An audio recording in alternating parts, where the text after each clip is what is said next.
Buen día, me es grato saludarlos nuevamente. En seguimiento a la plática sobre la teoría del delito que inicié en el video anterior, la cual se integra de tres categorías que son la tipicidad, la antijuridicidad y la culpabilidad, en esta ocasión me ocuparé del desarrollo de la primera categoría, la tipicidad. ¿En qué consiste la tipicidad? Bueno, de conformidad con el Diccionario de Derecho de Rafael de Pina Vara y el jurista Celestino Porte Petit, consiste en la adecuación de la conducta al tipo. Es decir, cuando se adecua una conducta a la descripción legal del tipo. De aquí se observa que primeramente se requiere que haya conducta, la cual es un comportamiento voluntario. Es decir, la voluntad va implícita dentro del concepto de conducta. Ahora bien, la doctrina señala que la voluntad consiste en la capacidad para poder autodeterminar libremente nuestros movimientos corporales. Así las cosas, si no hay voluntad, el delito se excluye, como lo podemos ver del artículo 15, fracción primera, del Código Penal Federal, que al respecto dice lo siguiente. Artículo 15. El delito se excluye cuando, fracción primera, el hecho se realiza sin intervención de la voluntad del agente. Aquí vemos, pues, que opera una causa de exclusión del delito, la cual se engloba dentro del aspecto negativo de la tipicidad, es decir, en una causa de atipicidad, ya que no se podría hablar de conducta típica al no poder encuadrarse el movimiento corporal en la descripción legal por ausencia precisamente de conducta. Bueno, ¿cuáles serían los casos de ausencia de conducta? Bien, estos serían tres. 1. La fuerza física irresistible. 2. Los actos reflejos. Y 3. Los estados de inconsciencia. Respecto a la primera, la fuerza física irresistible. Es aquella fuerza que imposibilita al sujeto a moverse con voluntad y puede provenir tanto de la naturaleza como de un tercero y produce que una persona actúe sin capacidad de control, como por ejemplo, cuando la persona es empujada, ya sea por un efecto de la naturaleza o por una actividad de un tercero, y cae sobre algún objeto o sobre una persona, causando un daño o una lesión. Bueno, aquí no habría conducta. 2. Los actos reflejos. ¿Cuáles son aquellos? Son movimientos involuntarios, automáticos del cuerpo. Estos no son controlados o producidos por la voluntad de las personas. Y 3. Los estados de inconsciencia. Estos se presentan cuando el sujeto no es plenamente consciente de sus actos, como en el caso del sonambulismo o en el caso del hipnotismo.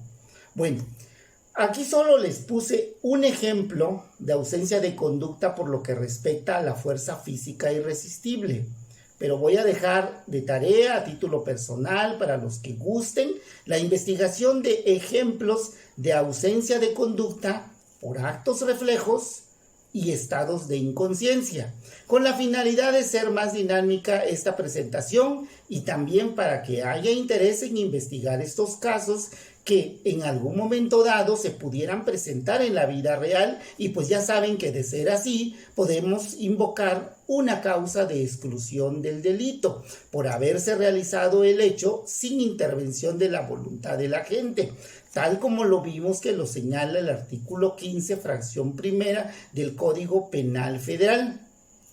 Vamos, pero también lo establece el artículo 405, segundo párrafo en su fracción primera del Código Nacional de Procedimientos Penales cuando trata sobre la sentencia absolutoria y que al respecto dice lo siguiente.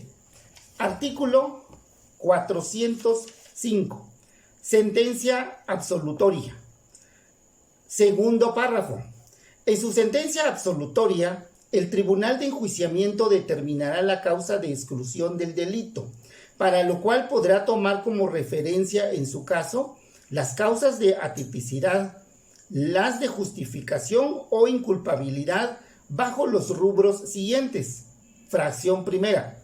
Son causas de atipicidad la ausencia de voluntad o de conducta.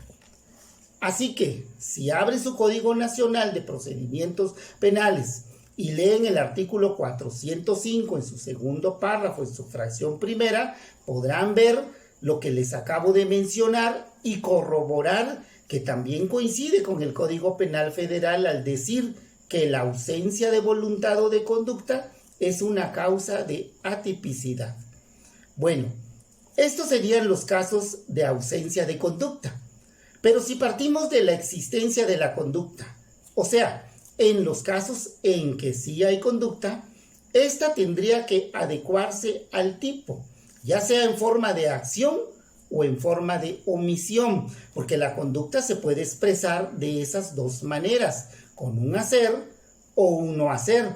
Ya vimos en videos anteriores que la acción consiste en una actividad, existiendo un resultado y una relación de causalidad, y se viola una ley prohibitiva. Y con la omisión se manifiesta la voluntad con una conducta pasiva, o sea, una inactividad voluntaria ante el deber jurídico de obrar, o sea, en no hacer lo que se debe hacer, violando con ello una norma imperativa. Por ese motivo es que se puede decir que con la tipicidad se cumple el tipo, pero se viola la norma. Ahora bien, la omisión. La omisión se divide en dos. La omisión simple, también conocida como omisión propia. Y dos, la comisión por omisión, o conocida también como omisión impropia. Respecto a la primera, la omisión simple u omisión propia, consiste en la inactividad voluntaria existiendo el deber de actuar. No se requiere que con esta omisión haya algún resultado material. El resultado es de peligro para el bien jurídico tutelado, pero no se daña. Solo basta con que la conducta omisiva se adecue a la descripción típica para que se presente la tipicidad, como en el caso del delito de omisión de cuidado, que se comete cuando se abandona a una persona incapaz de valerse por sí misma teniendo la obligación de cuidarla, y también como en el delito de incumplimiento de las obligaciones alimentarias, que se comete cuando se incumpla con la obligación de dar alimentos a las personas que tienen derecho a recibirlos. 2. La comisión por omisión o omisión impropia. Esta es un poco más compleja. No tienen una normatividad típica como los de omisión simple, sino que al respecto lo que tenemos es una fórmula que está indicada en la ley penal, específicamente en el artículo 7, en su segundo párrafo del Código Penal Federal, que incluye como conducta típica a los elementos de la comisión por omisión al señalar lo siguiente. Artículo 7. Segundo párrafo. En los delitos de resultado material, también será atribuible el resultado típico producido al que omita impedirlo, si éste tenía el deber jurídico de evitarlo.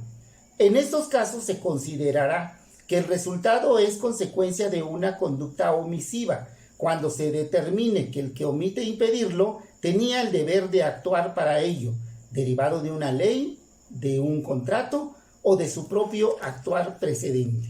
Luego entonces, la comisión por omisión consiste en no actuar para producir un resultado material, omitiendo de esta forma impedir ese resultado, teniendo el deber jurídico de evitarlo. Y aquí se requiere que se tenga la calidad de garante, calidad que se obtiene derivado de una ley, de un contrato o del propio actuar precedente para que se presente la tipicidad. Bueno, por hoy hasta aquí dejaré a la tipicidad, pero no es todo, es solo una parte. la continuaré en el próximo video. Muchas gracias por su atención.